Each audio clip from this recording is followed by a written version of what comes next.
Hai Bookworms, welcome to the Cozy Library. Dan hari ini kita akan bahas-bahas pertanyaan yang mungkin kamu bertanya-tanya di Instagram. Kenapa aku obses sama yang namanya Marissa Mayer dan bukunya, kenapa bagus banget, dan sebagainya. Pertanyaan kamu akan terjawab di video ini. Tapi sebelumnya bisa subscribe dulu di bawah sini biar kamu bisa dapat notifikasi tiap hari Rabu sama Jumat. Jadi kan makin banyak dapat rekomendasi buku gitu, mumpung lagi libur juga. Oke, thank you for subscribing and let's go!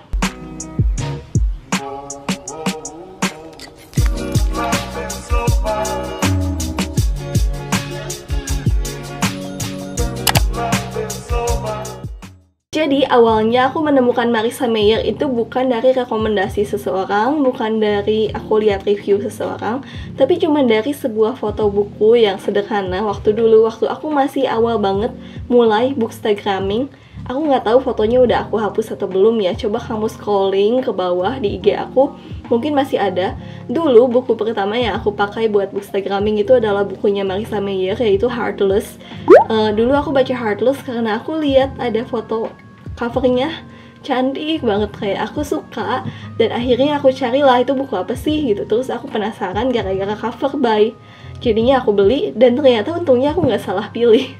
Ternyata cover by itu gak selalu gak bener ya guys. Aku mau cerita di sini sedikit Heartless itu tentang apa, tapi mungkin nanti aku akan kasih review fullnya di satu video yang lain lagi.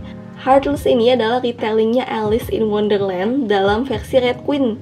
Jadi kalau kamu tahu Red Queen, ini tokoh yang jahat di Alice, tapi Marissa Mayer ini membuat suatu dark fantasy ceritanya gimana Red Queen tuh bisa sampai sejahat itu. Jadi kayak backstory-nya, kenapa dia bisa sampai segitunya. Dan waktu baca itu, yang pertama kali dulu aku inget itu, aku terkesan banget sama cara dia menceritakan dunianya tuh detail banget. Itu selalu kejadian di buku-buku Marissa Mayer. Yang belum aku baca tuh tinggal Luna Chronicle series, sebagian besar Renegades, dan Heartless sudah aku baca. Dan dua-duanya punya kesamaan yang sama, yaitu dunianya yang dia bikin itu mirip sama Leigh Bardugo. Dia detail banget bikin dunia, dan orang yang detail banget bikin dunia itu akan membuat pembaca tuh masuk ke dalam dunianya.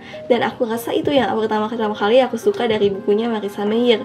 Aku bisa masuk ke dunianya, bisa terbayang. Jadi nggak cuma sekedar baca, lihat si tokoh mengalami ini dan itu, tapi beneran kayak merasa aku ada di situ. Aku ngerti dunianya, aku ngerti algoritma dunia ini berjalan kayak gimana dan sebagainya.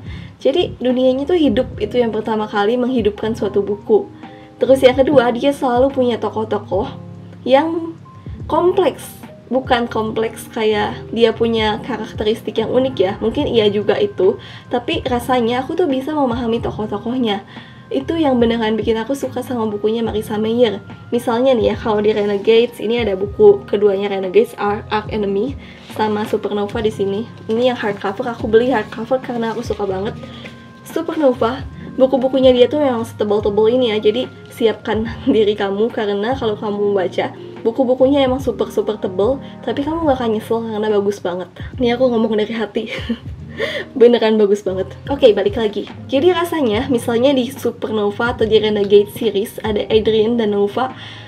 Dua tokoh utama ini, mereka tuh superhero dan villain, dan mereka punya kepribadian mereka masing-masing. Sebenarnya mereka tuh orang-orang yang biasa aja kayak kita. Mereka punya ketakutan, mereka punya kelebihan, tapi ada sesuatu di dalam cara penceritaannya Marissa Mayer yang membuat aku tuh memahami tokoh-tokohnya. Jadi kayak kalau kamu tanya ya, Nova tuh bakal gini gak sih? Nova bakal ngelakuin ini gak? Aku kayak bisa jawab dengan clearly karena aku ngerti tokoh-tokohnya. Aku ngerti si karakteristik tokoh-tokohnya. Itu hal yang hebat yang aku temuin dari Marissa Mayer adalah dia bikin karakter yang aku bisa relate, yang aku bisa mengerti, dengan bener-bener gitu. Terus di Heartless juga ada tokoh Catherine Pinkerton.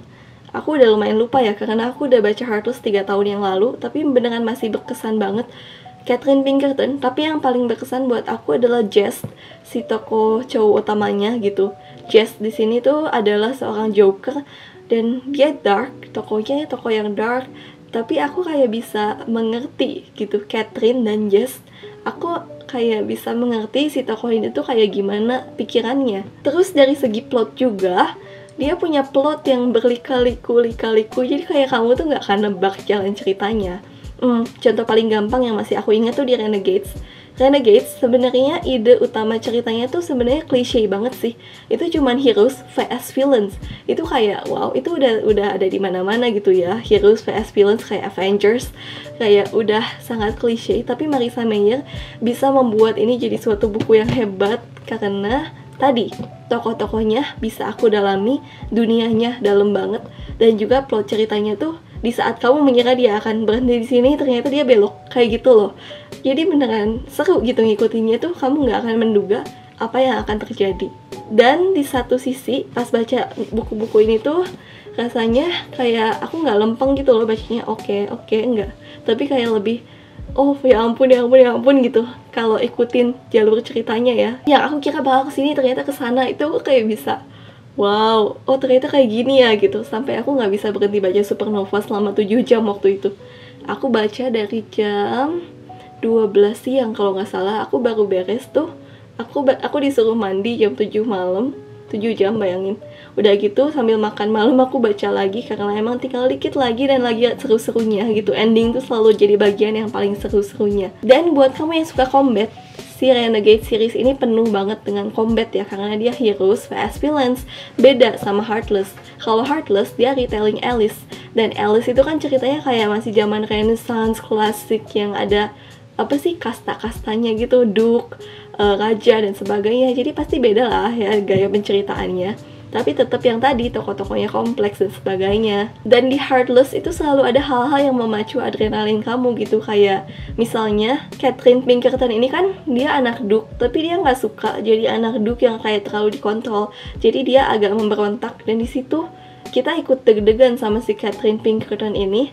Apakah dengan memberontak dia pilih jalan yang benar, atau apakah itu akan menjerumuskan dia ke hal yang lain. Jadi Marissa Mayer itu selalu membuat tokoh-tokoh yang lovable, bahkan sampai ke villains-nya.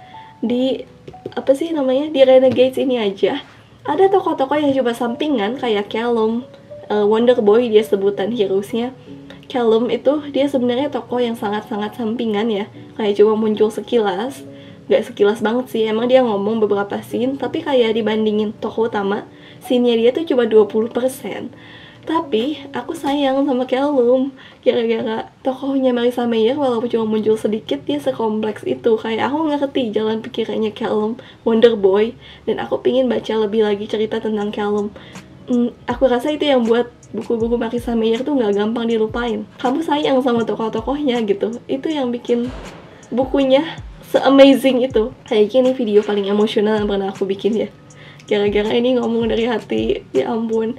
Karena aku suka banget, aku fans beratnya Marissa Mayer. Terus, buat kamu yang mau baca Heartless, aku peringatin dulu, kamu bakal sakit hati di ending. Aku gak bisa kasih tahu kenapa, karena itu bakalan spoiler. Pokoknya, abis baca Heartless itu aku rasanya kayak dan kayak harus tarik nafas dulu. Terus kayak ini beneran endingnya kayak gini gitu. Jadi Marissa Mayer tuh beneran gak takut bikin ending yang wow, yang dia pinginin gitu. Jadi nggak kayak author-author lain yang kadang-kadang masih cari aman ya dengan bikin ending yang bagus. Ya maksudnya bukan berarti endingnya jelek juga ya, nggak juga. Dengan bikin ending yang bener-bener bagus, happily ever after gitu loh ceritanya. Kalau Marissa Mayer tuh nggak, dia lebih realistis, itu yang aku suka. Jadi kita bisa mengerti kenapa sih ini kayak gini, dan kita ikutan ngerasain sakit hati, kesel, seneng, bahagia, itu semuanya ada di dalam situ. Dan hal yang lain yang paling ngeselin dari Marissa Mayer itu dia sering banget bikin ending yang ngegantung. Tapi aku jadi kesel gara-gara digantungin, saking bagusnya ceritanya. Jadi kayak pingin lanjut terus gitu, kenapa ini harus berhenti sampai di sini gitu. Itu yang bikin aku kesel sama buku-bukunya Marissa Mayer ya. Dan kalau nanti kamu udah baca Renegades, kalau kamu pingin marah-marah, boleh ke aku, DM aja. Aku tahu rasanya pas udah baca Renegades, jadi aku pasti bisa relate sama kamu. Dan juga ini gara-gara aku beli Supernova-nya nitip di US waktu itu sama teman aku. Jadi ini pin yang cuma bisa didapetin warga US sana. Untungnya dapet loh, ya ampun. Ini pin buku-bukunya Marissa Mayer. Aku deketin ya. Nah, ini ada Heartless, pinnya Renegade, dan ini pinnya Luna Chronicles.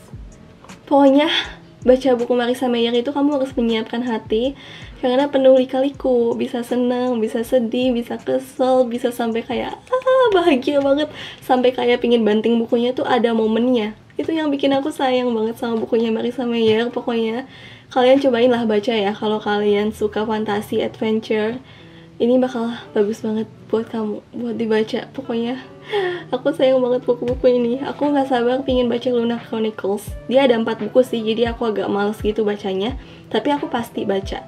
Nah, tahun ini Marissa Mayer juga bakal nerbitin tumben-tumbenan, genrenya adalah romance, judulnya Instant Karma. Aku bakal beli pasti, aku pasti baca. Oke, itu aja alasan-alasan kenapa aku suka buku-bukunya Marissa Mayer.